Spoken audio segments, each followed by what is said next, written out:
Hello friends, today వచ్చేసి comment సెక్షన్లో వచ్చేసి మేడం ఇన్ఫార్మసీ వాళ్ళకి మోడల్ పేపర్స్ ఎలా ఉంటాయో ఒకసారి ఎక్స్ప్లెయిన్ చేయండి, మార్క్స్ ఎలా ఉంటాయి, ఎవ్రీథింగ్ ఒకసారి ఎక్స్ప్లెయిన్ చేయండి డీటెయిల్గా అనేసి మీరు కామెంట్ సెక్షన్లో కామెంట్ చేశారు కదా. మీ కామెంట్కి నేను కంపల్సరీ రిప్లై ఇస్తాను. బట్ లేట్ అవుతుండొచ్చు, లేట్ అయినా కాకపోయినా కొంచెం లేట్ అయినా కూడా నేను మీ కామెంట్కి అయితే రిప్లై ఇస్తాను. కంపల్సరీ వీడియో నేను వరకు చూడండి, స్కిప్ చేయకుండా చూడండి పేపర్స్ ఇప్పుడు నేను డిస్కస్ చేసిన. ఇన్ఫార్మసీ వాళ్ళకి వచ్చేసి ఇంటర్నల్ మార్క్స్ ఉంటాయి, ఎక్స్టర్నల్ మార్క్స్ ఉంటాయి. ఇంటర్నల్ మార్క్స్ వచ్చేసి 25 మార్క్స్ ఉంటాయి, ఎక్స్టర్నల్ వచ్చేసి 75 మార్క్స్ ఉంటాయి. మొత్తం వచ్చేసి 100 మార్క్స్. ఇంటర్నల్లో 25 మార్క్స్ ఉంటాయి, ఎక్స్టర్నల్లో 75 మార్క్స్ ఉంటాయి.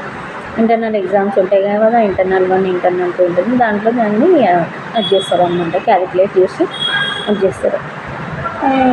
ఆల్మోస్ట్ అందరు రెగ్యులర్గా ఏం చేయరు. ఇన్ఫార్మసీ వాళ్ళు ఎగ్జామ్ టైంలో వచ్చి అటెండ్ అవ్వడం అలా జరుగుతుంది, రెగ్యులర్గా ఏం ఉండదు.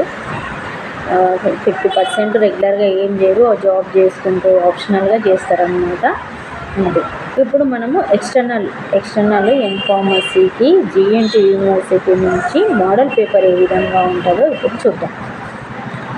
పార్ట్ 1, పార్ట్ బి ఉంటుంది. పార్ట్ 1లో వచ్చేసి 25 మార్క్స్ ఉంటాయి, పార్ట్ బిలో వచ్చేసి 50 మార్క్స్ ఉంటాయి.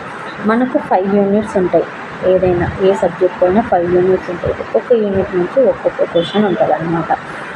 మనకు వచ్చేసి ఫస్ట్ 5 పార్ట్ ఏలో వచ్చేసి 25 మార్క్స్ కదా, అందులో 5కి 5 అటెండ్ చేయాలండి, కంపల్సరీ అటెండ్ చేయాలి. 5 మార్క్స్ అన్నమాట. 5 మార్క్స్ది కంపల్సరీ అటెండ్ చేయాలి. 5కి 5 రాయాల్సి ఉంటుంది అంతే, ఇంకా వేరే ఎక్స్ట్రా ఉండదు, ఎక్స్ట్రా ఆప్షన్ ఉండదు. కంపల్సరీ 5 మార్క్స్ క్వశ్చన్స్ 5 యూనిట్స్లో కంపల్సరీ చదువుకోవాల్సిందే. అట్లీస్ట్ మీరు ఫస్ట్ 3 యూనిట్స్ పర్ఫెక్ట్గా చదువుకొని నెక్స్ట్ 2 యూనిట్స్ ఏదో మామూలుగా చదువుకుంటే మీరు అటెంప్ట్ చేయొచ్చండి. ఎందుకంటే ఫస్ట్ 3 క్వశ్చన్స్ మీరు పర్ఫెక్ట్గా రాసి తర్వాత 2 అట్లా రాసినా పెద్దగా ఎఫెక్ట్ ఏమి ఉండదు అన్నమాట. అట్లా ఫస్ట్ 3 యూనిట్ పర్ఫెక్ట్గా నేర్చుకోండి, సరిపోద్ది. అట్లా కమింగ్ టు పార్ట్ బి, దీంట్లో వచ్చేసి 50 మార్క్స్ ఉంటుంది. దీంట్లో కూడా మనకు సేమ్ 5 యూనిట్స్ నుంచి ఉంటాయి. బట్ దీంట్లో ఏంటంటే 10 మార్క్స్ క్వశ్చన్స్, ఇవి 5 క్వశ్చన్స్ ఉంటాయి, ఇవి 10 మార్క్స్, ఒక్కొక్కదానికి 10 మార్క్స్ క్వశ్చన్ అన్నమాట.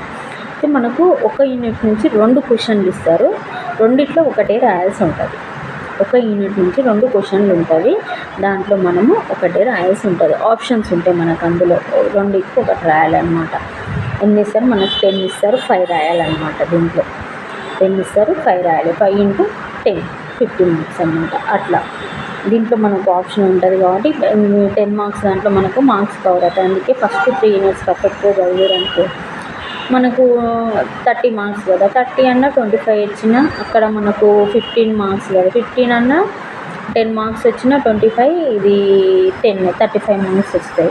ఎనఫ్ 35 మార్క్స్కి మనము పాస్ అయినట్లే. మళ్ళీ ఇంటర్నల్ యాడ్ అవుతాయి కదా మనకి, ఎక్స్టర్నల్లో 25 వస్తే పాస్ అయినట్లే. మనకి 35 వచ్చింది కదా, ఎనఫ్ సరిపోతుంది, క్వాలిఫై అవుతారనమాట.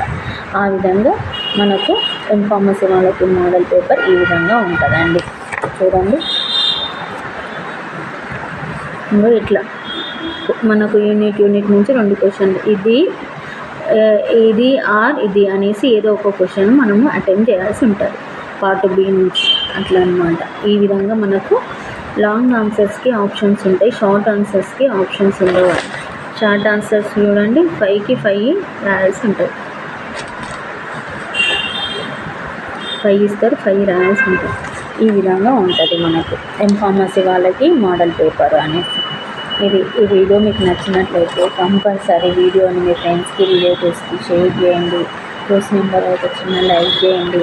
లైక్ చేస్తేనే మాకు ఎంకరేజ్మెంట్ వస్తుంది. మీరు అడిగిన క్వశ్చన్స్కి అన్నిటికీ మాకు ఆన్సర్ చేయాలనిపిస్తుంటుందండి. ఓకే, థ్యాంక్ యూ అండి, థ్యాంక్ యూ సో మచ్.